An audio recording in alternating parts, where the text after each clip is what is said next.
네, 조금 쉬었죠? 우리 이제 갈등 마저 하고 행정 PR 하도록 할게요. 자, 갈등은 맨날 나오는 것만 나오더라고요. 그래서 이제 그것만 좀 신경 써주시면 되는데, 일단 갈등에 대한 개념을 좀 보시면, 조직에 갈등이 있는 게 좋아요, 없는 게 좋아요?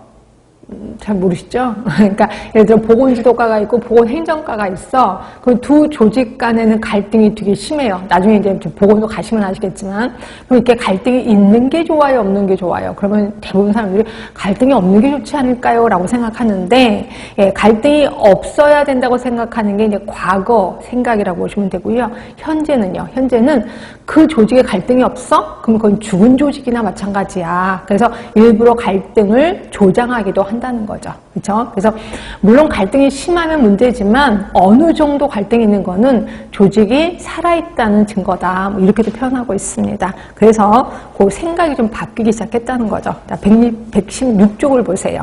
거기 보시면 로빈스라는 사람이 그 갈등의 관점을 기억번 고전적 관점, 니은번은 행태론적 관점, 그 다음에 디귿번에 보시면 현대적 관점, 크게 세 개로 나눠놨는데 30년에서 40년은 고전적 관점, 그래서 갈등은 없어져야 돼. 이렇게 보는 거고요.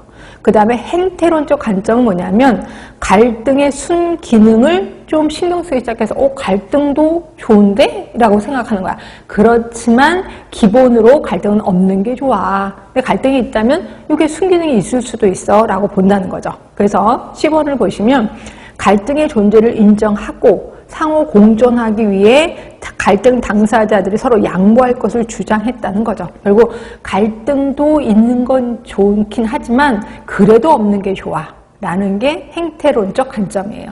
그런데 비해서 현대적 관점은 갈등이 없으면 말도 안 돼. 그 조직은 죽은 거예요. 그래서 일부러 갈등을 만들기도 하는 게 현대론적 관점이라고 보시면 돼요.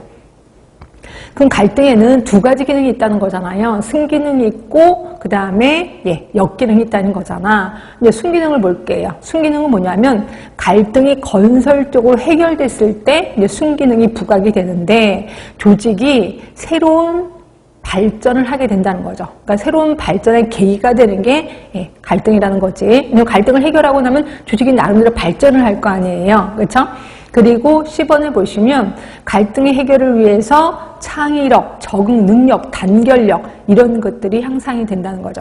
그런데 비해서 갈등이 해결되지 않았을 때는 역기능적으로 흘러가는데 이게 대표적인 게 비번이에요.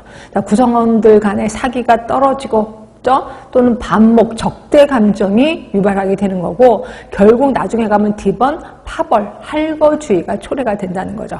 그래서 체크포인트를 잠깐 보시면 표를 보세요.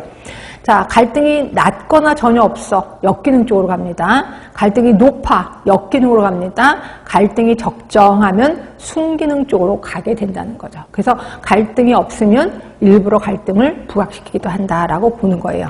자, 갈등의 유형 저 넘어가는데 뒤로 가시면 밀러라는 사람이 이제 개인의 심리적 갈등을 제시했는데 이것도 그냥 재미삼아 볼게요. 접근 갈등, 회피 갈등, 접근 갈등.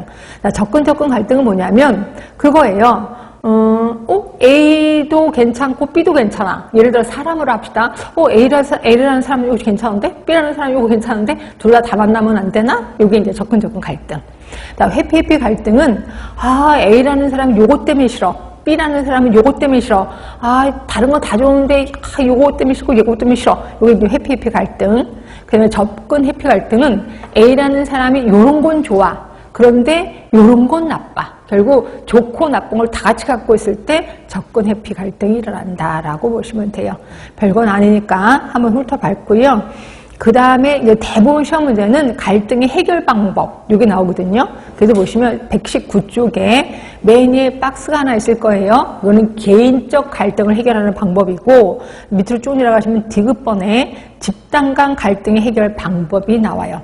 자, 근데 여러분들은 구분하지 마시고 그냥 개인적 갈등 방법, 협조, 수용, 강요, 이게 뭔지 뜻을 좀 알아두시면 되고, 집단 간 갈등의 해결 방안, 문제 해결, 상위 목표 지시, 이게 뭔지만 알아두시면 되는 거예요. 그래서 시험 문제는 개인적 갈등의 해결 방법이 아닌 건 뭐냐 이런 식으로 나오는 게 아니라 어떤 상황을 제시하고 이거는 갈등 방법 중에 어떤 방법이냐 이런 식으로 나온단 말이에요. 그러니까 이게 뜻풀이를 좀 잘 하시면 되는데, 일단 협조입니다. 협조는 양측의 관심사가 너무 중요해. 예, 그러다 보니까 서로 협조를 하는 거를 얘기를 해요. 수용은 상대편이 더 중요해. 그래서 내가 받아들이는 거야. 그러니까 내가 일명 진 거죠. 그렇죠? 그런데 비해서 강요는 내 걸 강요하는 거야. 내 걸 강요하는 거. 회피는 말 그대로 요 문제가 중요한 게 아니라 다른 문제가 중요해. 그래서 요 문제를 그냥 모른 척 하는 거죠. 이걸 회피라고 하는 거고요. 타협이 있습니다. 타협은 잠정적인 해결 방안이라고 하는 거고 임기응변적 해결이에요. 그러니까 타협은 뭐냐면 내가 요만큼 양보할게, 너도 양보해. 그래서 서로 양보해서 타협점에 이르러요. 그럼 요 사람들은 머릿속에 내가 요만큼 양보했는데 요것만 생각남아요. 그죠? 그래서 그 다음에 또 갈등이 생기면